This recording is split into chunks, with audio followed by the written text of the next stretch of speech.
From the people who help you know your competition, InteliChek presents the Multi-Point Inspection Podcast. The Multi-Point Inspection Podcast brings you news and stories from the automotive world told in an informative and entertaining way.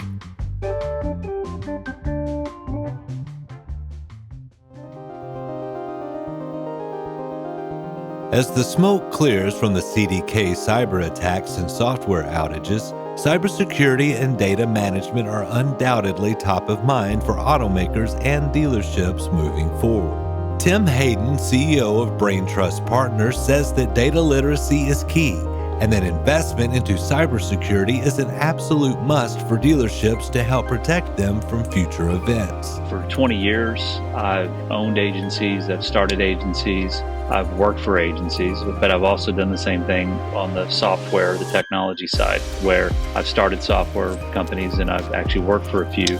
And throughout them all, I've had a fascination with data.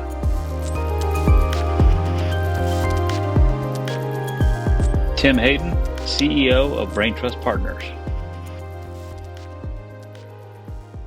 Tim says that this is much more than a CDK story, and that it highlights how important data literacy is for both dealers and vendors. You know, we have to understand that this is not necessarily CDK's fault, but what has been evident, right? I think what has been revealed is that CDK was not prepared for a moment like this, both in terms of information security or cybersecurity, but as the days go by, in terms of what their disaster recovery or their remediation plan might be in the event of an emergency like this.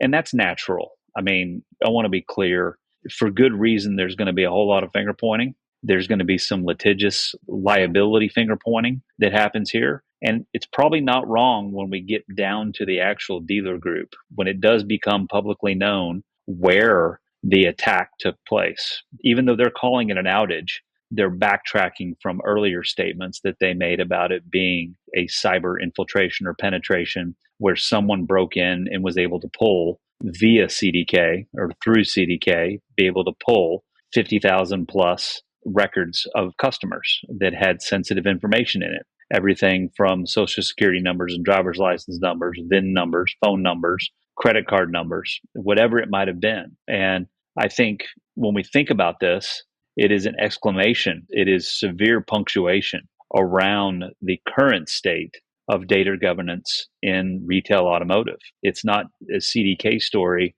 as much as it is every dealer everywhere and every vendor in the retail automotive space having to look themselves in the mirror and say, how are we prepared for this? And what can we do to ensure that we're ready for the next time and we're ready for what can happen on the other side of the next time? So when you think about that, it goes down to cybersecurity. It goes down to making sure that the vendors that you use are SOC 2 tested.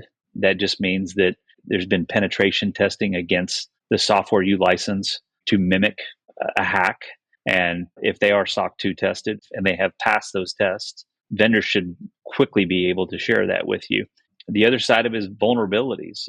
Does your dealership have something in place to make sure that people are changing their passwords on a regular basis, that they're updating their operating systems on their computers when they're supposed to fix the bugs and provide security patches? Are dealers still leaving driver's licenses just sitting on a desk? Do they still have pictures of people's driver's license on their cell phones, right? Just for folks who wanted to take a test drive. You think about it, data can be anywhere and everywhere. We could talk all day about that, but really thinking about what your policies and your guidelines are for data security and overall data governance, which really comes down at the end of the day, Brandon, it's about data literacy, is understanding the behind artificial intelligence, behind media, behind all the operations of the dealership. There's data, and we need to become literate about what it is, how we handle it, how we secure it. While many are breathing a sigh of relief as things are getting back to normal, Tim warns that the CDK attack is unfortunately part of a growing trend. This is not an isolated event. This is being reported throughout the Western Hemisphere right now, where we're seeing attacks originating in places like China, Eastern Europe, Russia, that are folks that are really just looking for open door where they can come in and get a sizable amount of sensitive information so they can put it up for ransom, get you to pay the ransom, and then they'll turn around and take that same data or a copy of it, even if they gave it back to you, and they'll go to the dark web and they'll sell it again. So this is deeper. This is much deeper than 2 weeks of dealers being disrupted or handicapped by a software system that's not working.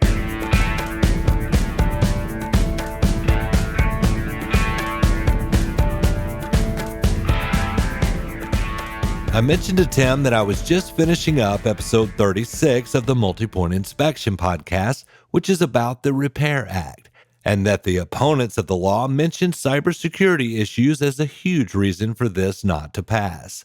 So I asked him to share his expertise on this matter. Yeah, well, in general, I mean, this is the next frontier.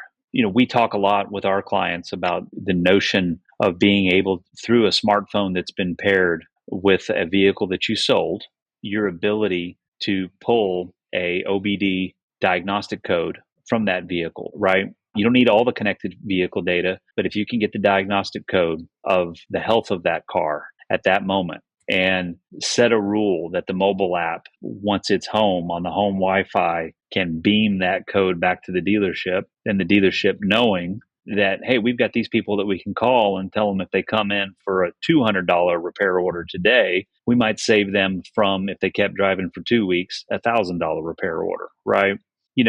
Data privacy is at play here. The two big challenges of this are going to be 14 U.S. states that have got data privacy laws on the books right now that will say that a dealer can or can't do that without the customer opting in and giving consent for that. I don't think that's a tall order. I think dealers just need to do a better job. Again, data literacy, communicating with the customer and saying, hey, we'd like you to opt into this, maybe even charge them for it as part of the F&I process and say, hey, for $200, we'll give you a mobile app that's going to help us stay ahead of your preventative maintenance and monster repairs, right? There's that opportunity. But the other side of this is the OEMs. The OEMs, via satellite connectivity, have got constant connectivity with the vehicle. And there's all kinds of problems that's created. Consumer Reports just came out with a massive investigative report on the fact that many of the OEMs have been selling that data back to insurance companies so they can get better and more accurate with their actuaries to understand when there will be large maintenance or repair events, and even more so on our behavior.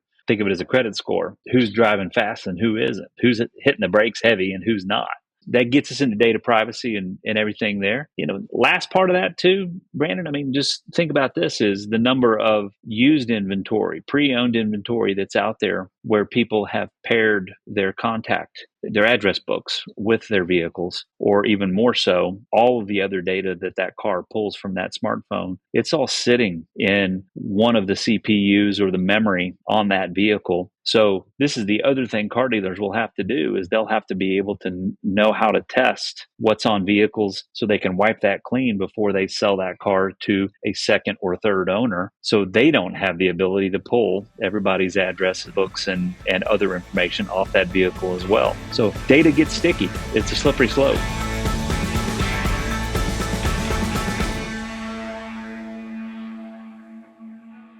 Tim has mentioned data literacy a couple of times in this interview, so I asked him to expound on this. As we've discussed data literacy, what does that mean, right? It means understanding security and risks as two different things. Security is the wall that you put around you. It is the protecting yourself from outside threats. Risk management will be a closer look and analysis of data governance within the organization. How are they managing their passwords for everything that they have access to? Is there what's called privileged and least privileged access protocols in place for who has access to what data? That's a big part of that as well. Talking to folks just about what they need to do when it comes to those general table stakes respects is one part of it. The other side is this notion about customer data platforms and master data management. This is a fairly nascent industry, retail, automotive, and the role of customer data platforms, master data management systems in retail, automotive. Most of it is only addressed the marketing and the customer experience side.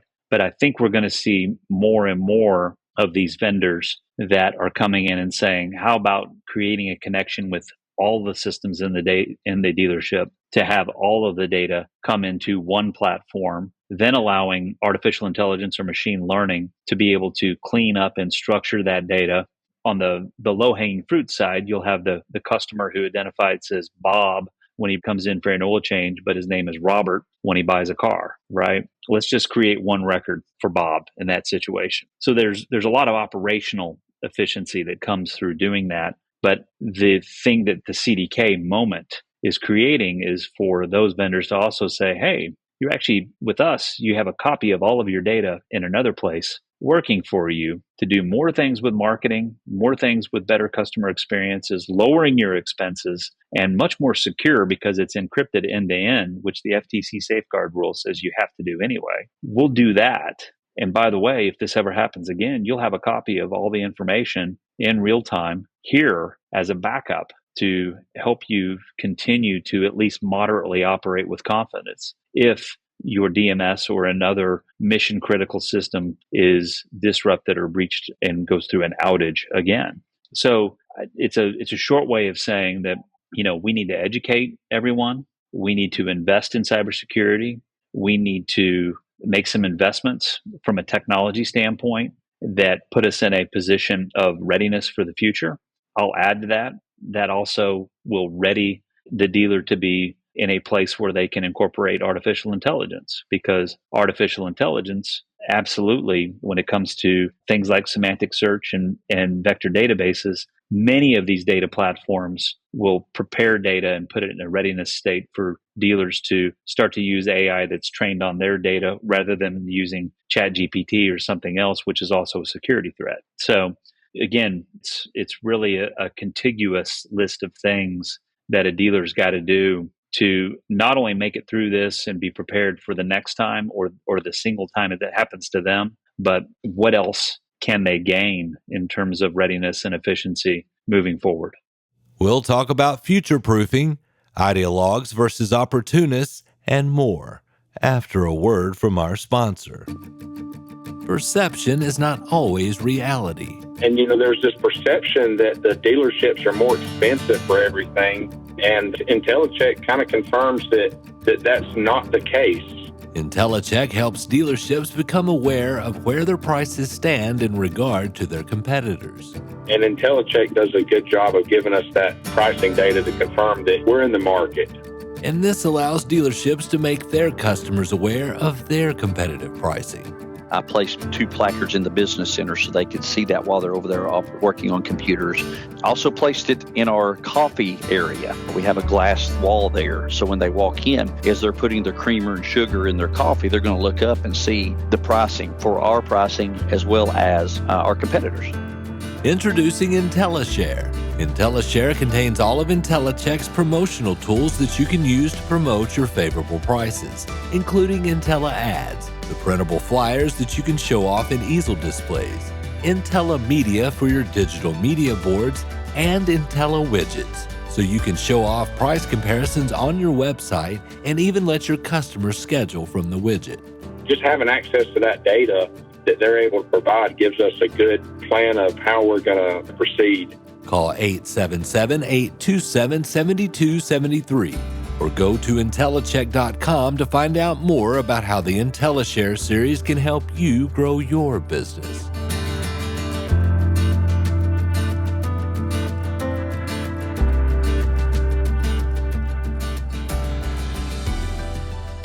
We talk a lot about readiness as a challenge to people talking about future proofing, right? In Silicon Valley and in the software world, a lot of people throw that term around to say, we'll future proof your business. And you can't future proof anything. Cockroaches and Keith Richards are future proof. But outside that, when it comes to data and it comes to technology, it is under constant change. And there are innovators, there are pioneers who are bringing new positive things to market. And there are bad actors and nation states that want to do everything they can to disrupt people that aren't aligned with them and or want to just look at the opportunity to be able to get data as a value and sell it to somebody else. That is the thing that is the constant. Back to where we were talking about cybersecurity and talking about building protection around your operation. while also understanding all the vulnerabilities and the behavior of your employees and your team and yourself, right? What can you do to be a better steward of your data? What can you do to be more mindful of how you're going about following security protocols and how you're going about data governance, data management, and data use? I think that right there is the fast education that everyone's going to go through right now because of CDK. I think the FTC is not going to sit idle with this. I don't think many states' attorney generals, especially in the 14 states that have these data privacy laws, I don't think they're going to sit idle. They're going to see the CDK event as an opportunity to go and assess fines or otherwise assess warnings to everybody that you got to do better. And again, I want to be careful to say it's not just car dealers. It's hospitals, it's banks, it's credit unions, it's big retailers, it's your favorite barbecue restaurant, that as they've invested in more digital things, and the pandemic had us accelerate that, right? With curbside delivery and remote engagement, we've done more with digitization just in the last 5 years than we probably did in the previous 10, 15. And as we do this, we have to understand at the core of it all is data, and we have to do a better job of managing and protecting it. Tim says that regardless of the motivations of cyber terrorists, whether it be an ideology-fueled nation state or someone just looking to cash in or disrupt, one thing is certain. Dealerships are historically ill-equipped to protect themselves against these threats, which makes them an enticing target. I would stop before ideology. I would just say that the retail automotive space is very open. I mean, you go to NADA and you'll hear people self-identify as laggards. I'll get to it when I need to. I don't need to worry about that right now. It's an industry that's been very public about doing just the bare minimum of what it's got to do to move metal. And unfortunately, that's how they've gone about building their tech stacks. That's how they've gone about hiring their employees. It's how they've gone about managing inventory is they look at month by month and sometimes week by week if they have the cadence and the different auctions that they work with and whatever's happening in their local economy, right? They may have major employers that just have paydays and they just know there's something's going to happen on those days, right? I mean, is to ultimately just do the bare minimum. And again, banks have been very similar. If I can just draw a contrast here, is artificial intelligence actually started in the banking industry 50 years ago, 60 years ago. That's because numbers are easy. The big joke is that if AI is going to replace jobs, it's going to replace software developers probably before it replaces anybody else, right? Maybe accountants right after it. But, at the end of the day, banks similarly have been laggards with moving data to the cloud.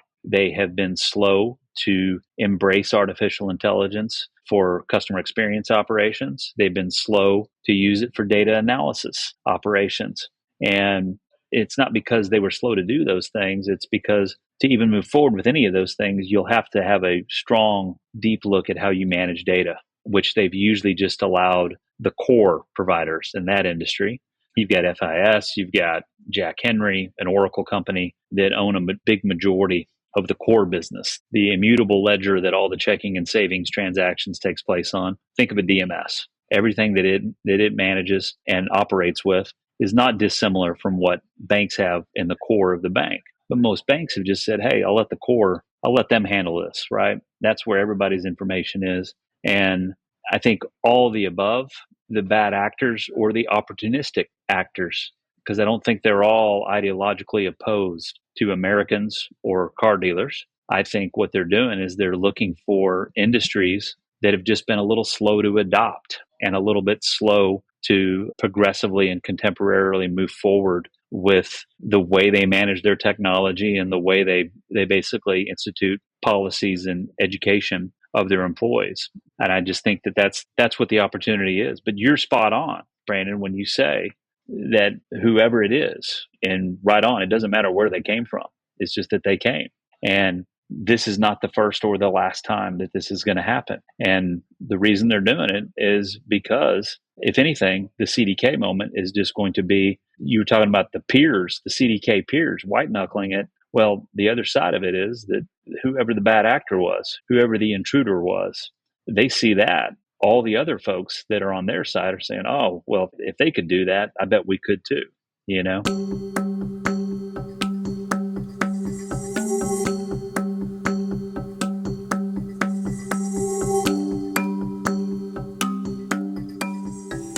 Tim says that there is still so much for all of us to learn when it comes to data management, but that the sense of community among dealers during the CDK outage gives him hope. I've talked to cybersecurity experts who don't know a tremendous amount about artificial intelligence.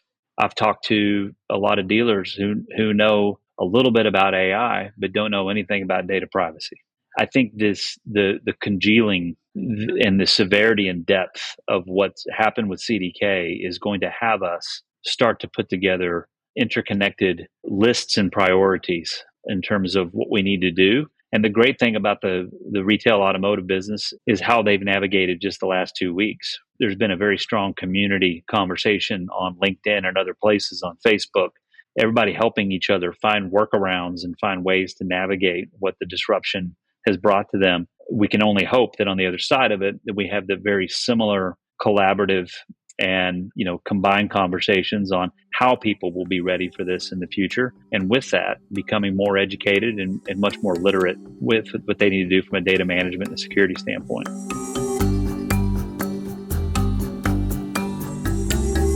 I'd like to thank Tim Hayden of Brain+Trust Partners for this most insightful discussion. You can find the Multi-Point Inspection Podcast on Apple Podcasts, Amazon, Spotify, or wherever you listen to podcasts. And be sure to subscribe and give us a 5-star rating. It helps with the algorithm thingy. Executive producers for the Multi-Point Inspection Podcast are Melissa Marlett and Joe Gibson. It is written, produced, and narrated by me, Brandon Barnett. This episode's featured music is Bizarre by Reveille.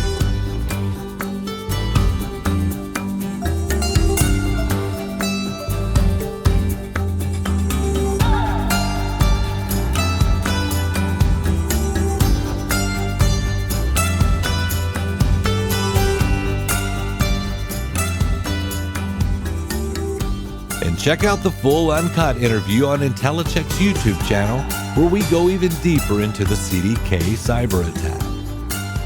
InteliChek. Know your competition.